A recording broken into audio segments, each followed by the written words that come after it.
Living longer, living healthier, living better than ever before. Welcome to Mountain Pacific's Healthy Living for Life, a weekly series that gives you the information, education, and expert insight you need to become an active participant in today's ever-changing healthcare climate. Here now is today's program host. Leaving the hospital is usually something to celebrate, but did you know it's also full of risks? Whether you're heading home or to another care facility, those first few days or even weeks are critical. And if you're not careful, you could end up right back in the hospital. Welcome to Healthy Living for Life, a show dedicated to helping you do just that. I'm your host, Beth Brown. Today we're talking about care coordination, and whether you know it or not, it's a big part of your health care. Stick around, we'll be right back. Welcome back. I'm sure you know that our healthcare system isn't always easy to navigate, especially if you have multiple doctors and other healthcare professionals you work with to help take care of your health. Today we're going to talk about how healthcare providers everywhere are trying to make that easier for their patients, while working to avoid unnecessary trips to the hospital or to the emergency room. We start off this morning talking with Amy Emmert. Amy, thanks so much for being here this morning. Thanks for having me. Can we start out by talking about what are some of the common reasons that people do end up right back in the hospital after they leave? Yeah, so there's actually a lot of reasons that patients can end up back in the hospital. Those can range anywhere from medication errors or medication adverse reactions. And those situations we really try to avoid, but it's necessary that we have the right information on what patients are taking when they come into the hospital or the emergency room, and then transferring that information back and forth. And the information transfer itself is actually very crucial. So if the hospital doesn't necessarily inform the physician on that they were in the hospital, we may not know that we need to follow up with them, and they may end up back in the hospital or in the emergency room unnecessarily. Other reasons might be, lack of transportation, lack of resources when the patient goes home, or actually even not necessarily having reliable resources out in the community. And I don't necessarily mean that in the situation that they're not reliable resources, but that we've sent the patient home with a plan saying to follow up with your provider in 7 days, but your provider doesn't have room to see you in the next 7 days. So those are some key areas that might bring a patient back, but they're all, there's multiple reasons. Okay, and so across the country right now, there's a big push of trying to help improve some of that information transfer to try to keep people out of the hospital, and a number of other things that would benefit from what's being called care coordination. Can you tell us what care coordination means? Yeah, so care coordination, I guess when I think of it, I really think of a game when we played when we were a kid of connecting the dots. And it's really that we need to move away from thinking of healthcare as, you've got your cardiologist and you've got your primary care provider and you've got a hospital stay, and that they're completely separate. And that's not the case. They have to be very, very connected, and we have to figure out ways to be able to connect those dots to each other and make sure that that information is shared and that people know the right information at the right time so that we can provide the right care. Okay, so just to help us make sure we understand what we mean, can you give us an example by maybe talking about, hypothetically, a patient who has gone to the hospital and what that good care coordination would look like? Yeah, so that care really starts once that patient hits the hospital floor. Hopefully by that point in time they've had either a conversation with the primary care provider or the cardiologist or whatever. But let's say Mr. Smith hits the hospital floor and he's admitted for congestive heart failure. The hospitalist at that point in time would either look at the records if they have access to them, or give a call to that primary care provider or the cardiologist to get a better understanding of the medications that they're on, the plan of care that's already been put forward for that patient, and really get a good sense of what the care is going on at that point in time. From there, they're going to put a plan in place for addressing the issue at hand.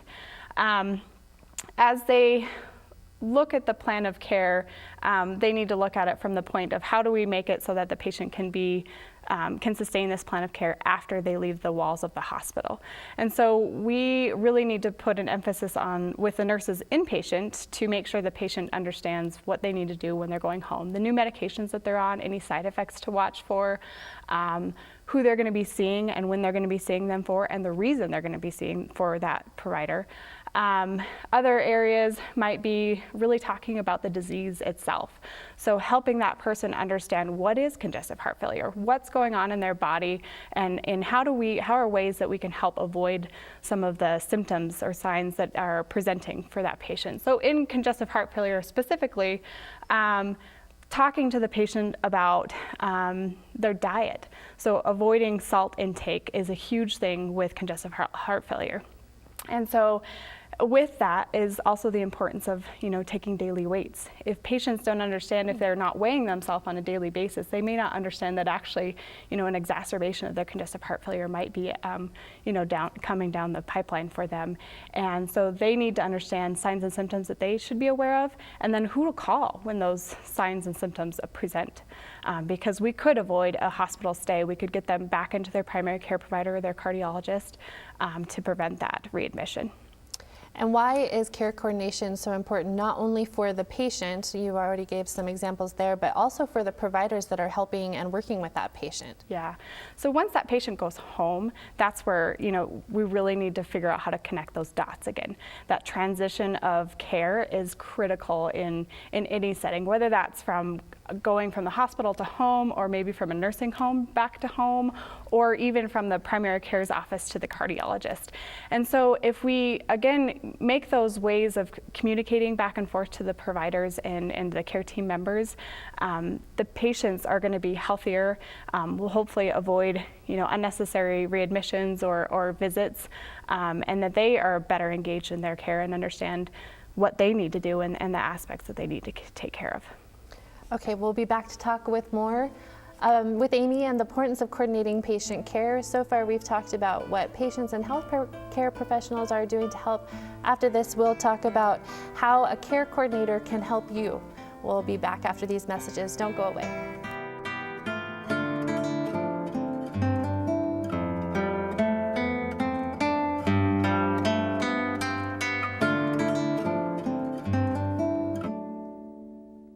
Thanks for staying with us. We're still talking with Amy Emmert about healthcare professionals across the country and right here in our own communities who are working to improve your care and better communication and coordination. So thanks for still being with us, Amy. Yeah. So let's talk about the position called care coordinator. These are people that work with hospitals, physicians, and other healthcare settings. How do they help the patient?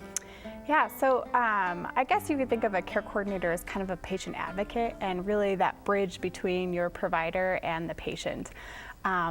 They are going to be working with patients that might be at higher risk for a readmission or just have a lot of complex care needs that are going on, and really trying to figure out, assessing the patient when they're talking to them on the phone or meeting with them in the clinic to make sure that they have the right resources, that we don't necessarily need to, or that we might need to get them connected to something in the community, but then also being that patient advocate. And when they talk to them over the phone and they're assessing them, they are all RNs at St. Peter's Hospital, and realizing that maybe that patient needs to be seen sooner rather than later, and going down the hall and talking to their provider and saying, we really need to get Mr. Smith in, to try to avoid unnecessary visits to the hospital. We talk a lot on this show about not only the role that healthcare providers play, but also the role that a patient can play too in being their own advocate. So is there things that a patient can do to help with their own care coordination? Oh, absolutely. So medicine can really only go so far, but we really need to have that patient in the center of our care, making sure that they are able to put their information into the plan of care and making sure that they would be able to succeed in that plan of care. But if they're not engaged in their own care, we can't help them unless they really truly start to understand what's going on in their body. And we're going to be able to put tools out there to help engage them. But we could say, here's a medication that you need to take. But if they don't take it, or they don't understand why they're taking it, or they have side effects and they stop taking it because the side effects are worse than when they weren't taking it before, we need to know that type of information, because otherwise we're just kind of at a loss. So we're going to do our best to try to provide tools that engage them in their own care, but we also need them to meet us at that point. Sure. And what about their caregivers or the people around them? Can you talk a little bit about how important it is to have a network and the role that that network plays in a patient's care coordination?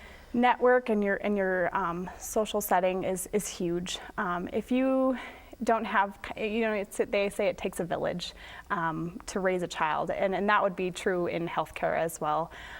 If you don't have that team of resources available to you, whether that's a church, a family member, even someone who brings in your newspaper, you really do need someone to have eyes on you, because if you're alone, there might be things that are arising that no one would know about, and you're the only one that would know. And so actually, when we look at patients, people that don't have a lot of connections or resources available to them, we would like to put our resources around them so that they do have that connection back into healthcare. You mentioned earlier about coming up with a plan when a person is leaving the hospital. So let's say I've been in the hospital, I'm being discharged, I'm given that plan, but there's something in there I don't agree with, or I don't think I am capable of doing. What do I do if I'm concerned about being successful with that plan? Yeah. Open and honest communication is going to be the key there, but sometimes that's hard. That's hard for patients to be able to admit that maybe they may not be able to afford a medication, or they don't have transportation from home to the clinic. And so our hope is that our care coordinators would build that trusting relationship over time, that patients would be able to divulge that information that we might not necessarily know. And once we know that information, we really can connect patients to resources throughout the community. And there's a lot of resources around the community that are available to patients in need. Okay, so you just mentioned the community resources. Can you give us some examples of what you mean when you talk about those community resources and the role they can play? Yeah. So as people change throughout their life, they might need certain aspects of help in whether that's transportation or meals, and we really do have a large resources available in the Helena community, and those care coordinators are really trying to connect patients to those resources in need, such as if the patient came home and they really wanted to stay home and not necessarily go to a nursing home or a skilled nursing facility, but the thing that was holding them back was they're weak. They've been in bed at the hospital and may not have the energy to be able to cook meals for themselves. So a great resource we could connect them to would be Meals on Wheels, where they would deliver the meals to the patient on a daily basis. And not only the meals, but you have that social interaction, and also you have eyes on the patient. If that patient, from this day to the next day looks a little different or a little worse, then we could get that information and check up on them and make sure that they're doing okay. You mentioned earlier too, talking about medications and making sure that the patient understands what the medication is and why they're taking it. And we know that a lot of reasons behind ending up in the hospital again is because something went wrong with a medication. Mm-hmm. So what can a patient do to make sure they're practicing good medication safety? Yeah, I think the biggest part is making sure that we are aware of all the medications they are taking. And that includes prescriptions, but also over-the-counter medications. What people don't necessarily realize is how they can react to each other, even if it's as simple as just a vitamin D or St. John's wort or things like that you can find over the counter.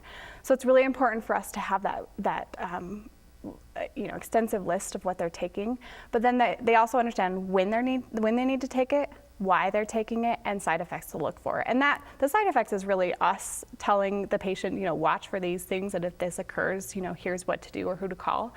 But then the other part is, as prescriptions change over time, people oftentimes try to hold on to those prescriptions because they think that they might go back on it. But what that actually can do is cause medication errors. People start taking the wrong medication, or they refill the wrong medication, and then when we try to put a plan in place, we may or may not actually have the most accurate list of what we should be prescribing or could be prescribing. Okay, great. Thank you so much, Amy. A lot of good information. Yeah. Thanks so much for being with us. And coming up next, we'll talk more about care coordination and the role Mountain Pacific Quality Health plays in helping improve care coordination in your state. Stay with us. We'll be back after these messages.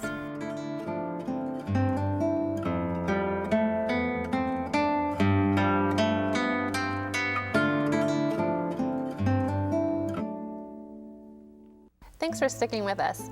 There are three big drivers for improving care coordination: communication, getting patients involved, and improving processes in the healthcare system. I'm joined now by Laura Shadwick, who works with Mountain Pacific Quality Health, and is going to talk about how Mountain Pacific is helping support the improvement of care coordination by focusing on those three drivers and beyond. So thanks for being with us today, Laura. Sure. So Mountain Pacific Quality Health is improving care coordination in our states, Montana, Wyoming, Alaska, and Hawaii. And then we also have care coordination efforts going on in Guam and Saipan. Can you just talk a little bit about what it is that Mountain Pacific Quality Health does in those communities? Sure. I mean, the major purpose for doing coalition work and care coordination is to get various stakeholders in the community talking to each other. For years, healthcare has been siloed by payer systems. So how the work gets paid is how generally the healthcare is delivered. And so now, as healthcare is becoming more community-oriented, you have stakeholders coming together to figure out how to make that more seamless and do better care coordination for patients. And so Mountain Pacific, specifically, what is their role then in making that communication happen? Sure, they act as conveners. They're a neutral party, and often there's competition or various agendas at work, and it helps have a neutral party come together and bring all the entities together. And so when all those folks come together, are there certain projects or topics of interest that they focus on in those communities? Yes, absolutely. Really, each community is different because of the needs in that community and then also the resources that are in that community. Some projects that have been at work in some of the communities are a focus on behavioral health. There's been some gaps in care for behavioral health and substance use. So really bringing providers together, making sure that the various stakeholders know of the resources that are available, and then also identifying gaps so that they can work on issues like that. There's been work on medication safety so that there are processes in place for discharging patients and getting medications reconciled, and then also working with pharmacies in the community to improve care. There's been work on high needs, high cost patients, so complex care work, which are patients that touch many of the programs in a community and use a lot of resources. So it's been a common topic for a lot of those community entities, and it's really works well for them to focus on that. And so you talked about those complex care patients, and I know that's a big project that is happening in Montana. Can you talk a little bit more about what exactly that project is? Sure. Complex care patients are patients that are in and out of the hospital probably 2 or more times, and possibly have multiple ED visits in a 6-month period. So those patients tend to have chronic disease or chronic illnesses, and they also tend to have other barriers to care. So often those patients have issues like lack of transportation or housing insecurity, or not a regular source of food. And so when they have those kind of basic needs going unmet, it's hard to focus on the healthcare needs that are complex if they can't get their basic needs met. So it's really trying to wrap services around those patients so that they get the healthcare that they need. And I understand part of wrapping those services around them is used through what's called resource teams. Can you tell us what resource teams are? Sure. Resource teams are small teams that are made up of a nurse and some community health workers or volunteers, and those teams operate outside the walls of the hospital and the clinics. Really, they work to build trust with those patients and help identify the needs that are going unmet for that patient and wrap services around them. It's really to connect that patient with services in the community. And how are those patients, those complex care patients, identified? So they're identified through data and through referrals. So there's, depending on the community, the data may come from the hospital or it might come from Mountain Pacific. And then also providers can refer patients that are on their radar. And as of right now, that project is in 3 big Montana communities, so Billings, Kalispell, and Helena. Is there any way that this project gets spread to other or impacts other complex care patients across Montana? Yes, absolutely. That project has monthly case conferences, and we're learning. We're learning from the work that's going on right now. The field of complex care is still emerging. And so, especially in rural Montana or in rural locations, there is no roadmap. This is uncharted territory. So it's an opportunity for the various programs around the state to meet and talk once a month, share best practices, share tools that are working, also give peer support on what could work with the patient or things to try to work with these rather complicated patients. So we do know that information is being shared, and we are getting inquiries from places beyond Montana interested in our program, so it's a pretty exciting time. So I was just going to ask that question actually. Are there elements of this program that would potentially spread to other states? Absolutely, there's specific elements. In addition to the teams, we're using technology because in Montana, the distances to care are greater than they are in a lot of urban locations. And so we're utilizing iPads to do video chats between the team and the patients, and that is really caught on. In addition, we've used some peer veteran workers, community health workers that work with veterans and their families, because here in Montana, 1 in 10 residents are veterans. And so either you're going to be working with a patient that's a veteran or maybe a family member that's a veteran, and those pieces are getting a lot of attention. That's great. It sounds like a great project. Thanks so much for being here, Laura, and thanks for Amy for being here too. That concludes our show this week. And thanks to you for joining us. Until next week, stay fit, stay well, and stay healthy for life with Healthy Living for Life. Have a great week. Healthy Living for Life is brought to you by Mountain Pacific Quality Health.